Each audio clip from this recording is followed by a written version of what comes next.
Welcome to TorahOhr TV. Today we have some very interesting guests. I'm Dave Cheslow, Synagogue President. I'm Marcia Schrager, one of the Sisterhood co-presidents, and we're very excited to show you the rest of our refurbishing project. We're going to take you around our new base medrash that has just been redone, and it is also the final step in finishing the first floor.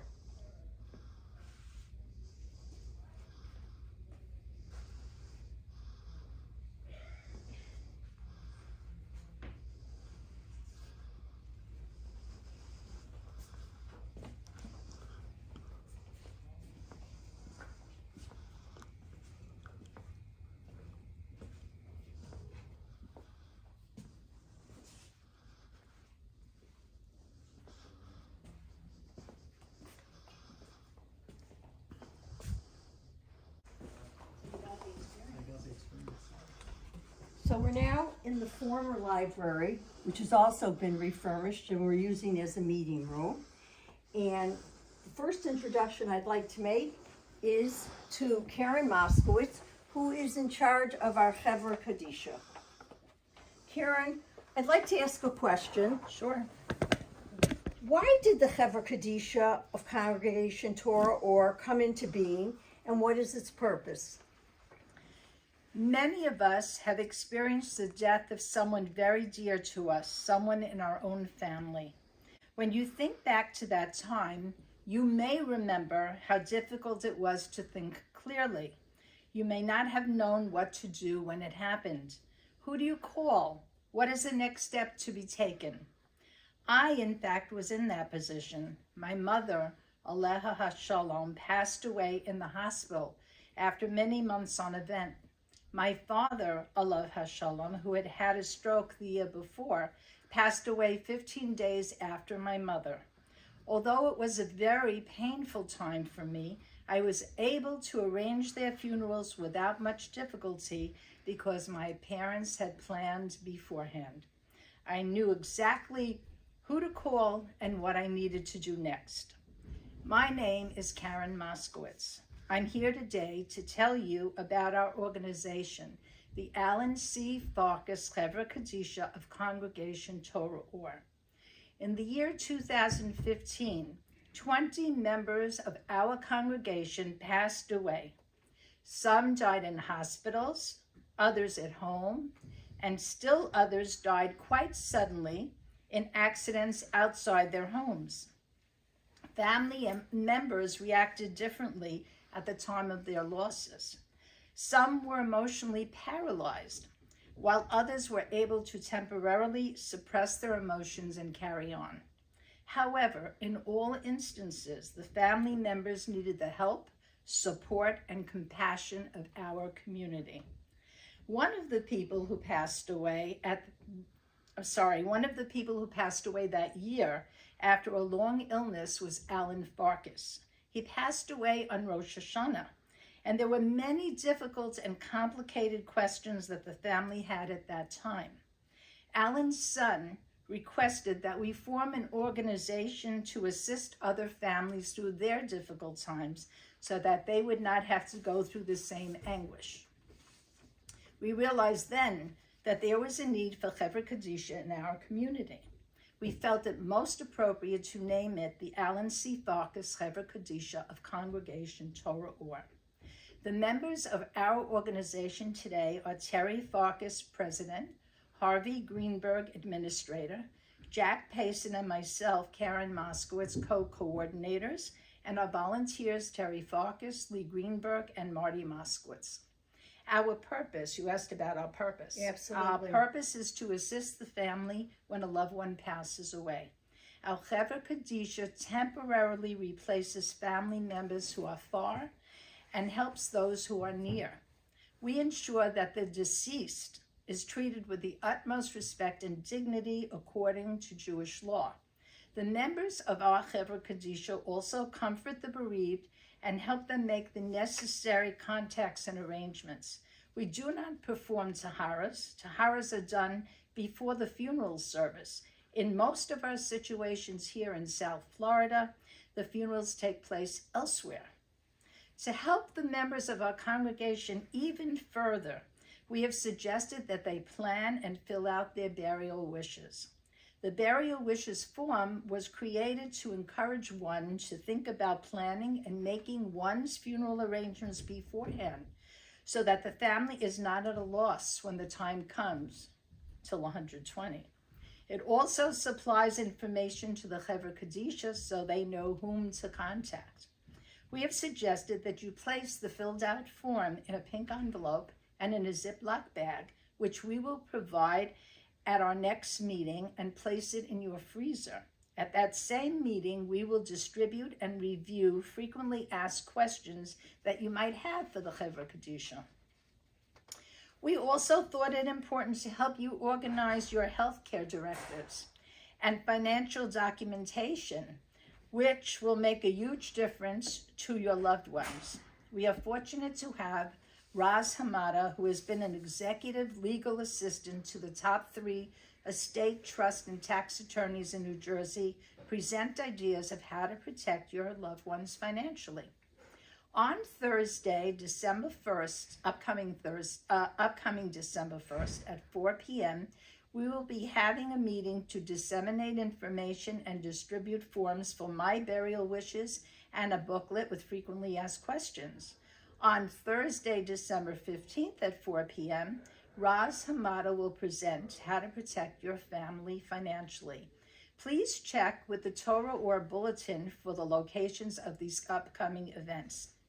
Our Chevra Kadisha works with the NASIC, the National Association of Chevra Kadisha, known as NASIC, and its founder and director, Rabbi Elchanan Zon. We also work with Rabbi Jay Lyons, the Florida Regional Director, and with Rabbi Yerucham Koppelman of Neshama Jewish Funeral Services. For any questions and for further information, please join us at our upcoming meetings. Thank you.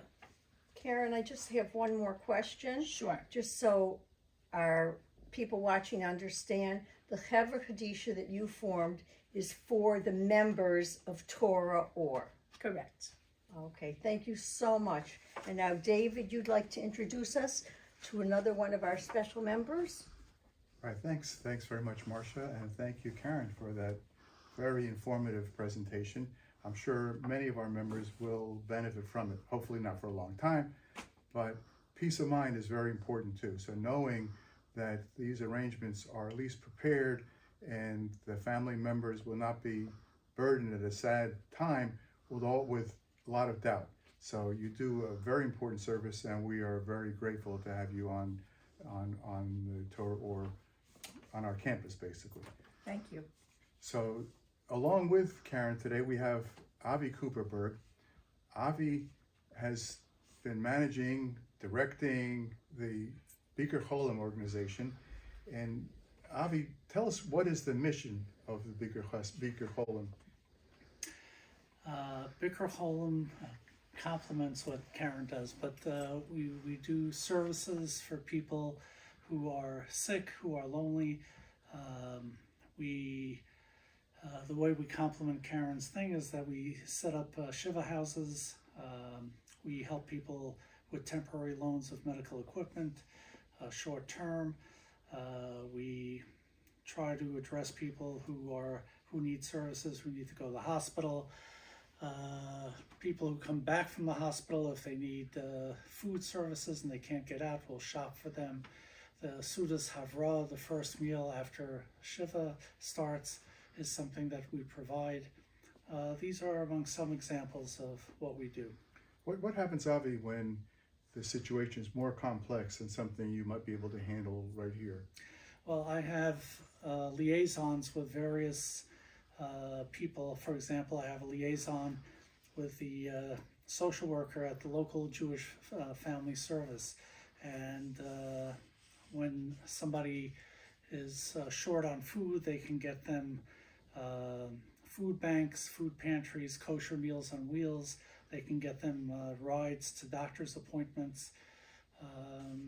So I also have liaison with chaplains in the local hospitals, so that if somebody's going to the hospital and needs special arrangements or needs something for their accompanying family member, we can procure it for them.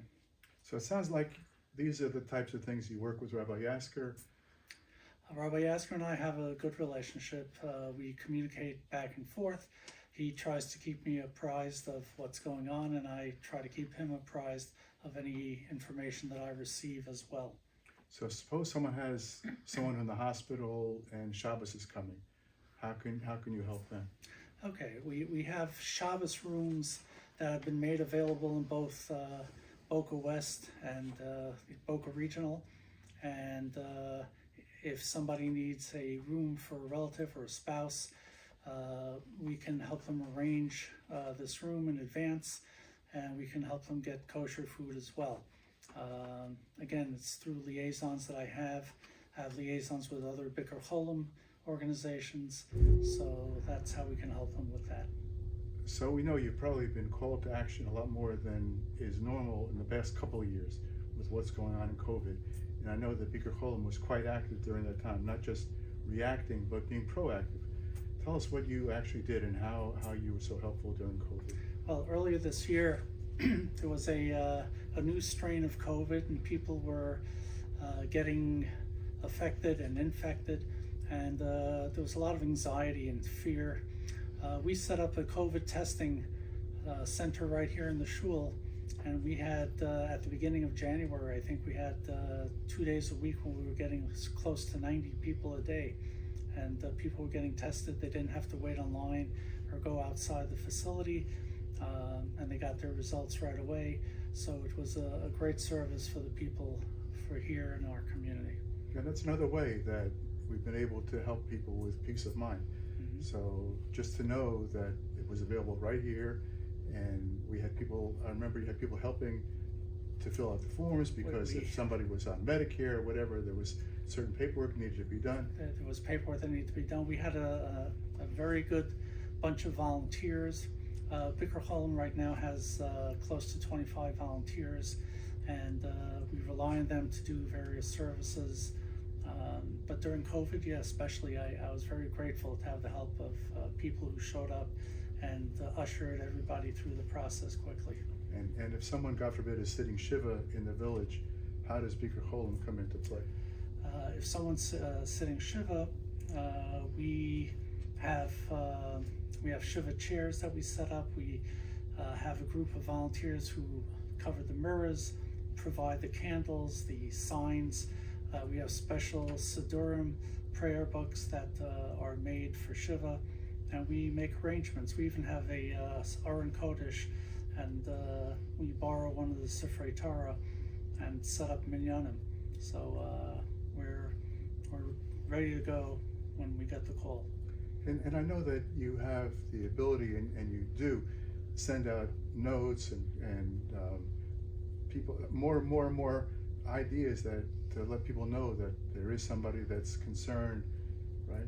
Yes. And that's certainly appreciated. I've set up a WhatsApp chat group, and whenever there's a concern or information that needs to be shared, it can go out right away, and everybody's informed at the same time. So how can somebody get involved in this chat group? Glad you asked. If people want to join us, be a volunteer, be in the chat room, or make a donation, there are two ways. We have a confidential phone number, 561-221-2270. Want to repeat the number out? Sure, 561-221-2270. That goes straight to me. I answer it right away, and it's confidential. It doesn't have to go through the office or other people. We also have a mailing address, cto.bikurcholim, BIKURCHOLIM @gmail.com. People can reach me that way too. Okay, that sounds very, very interesting, very comprehensive. And I'm glad that you, Avi, and Karen have come in today to help really to educate our members and the general public about what's happening here and how the shul and the organizations within the shul are working to ease the mind of our members and give very good service. And we're very proud of what you are both accomplishing. And Thank you so much, both of you. It really is nice to know that we are a full service synagogue. So if you have any questions about anything at all, please feel free to call the shul, call David, call myself, and we can direct you where your information needs to go. And now, since I'm the one who arranged this, I have a little commercial. My own class starting next Tuesday, the Gemara class for women, Talmud for women, which we did it last year. We had, I guess, 40 to 45 We did. participants every week. We serve very nice refreshments. Texts are provided free of charge, and we invite all the women to come and join us. That's starting next Tuesday. It's 11:15 to noon, and we look forward to having you all joining us.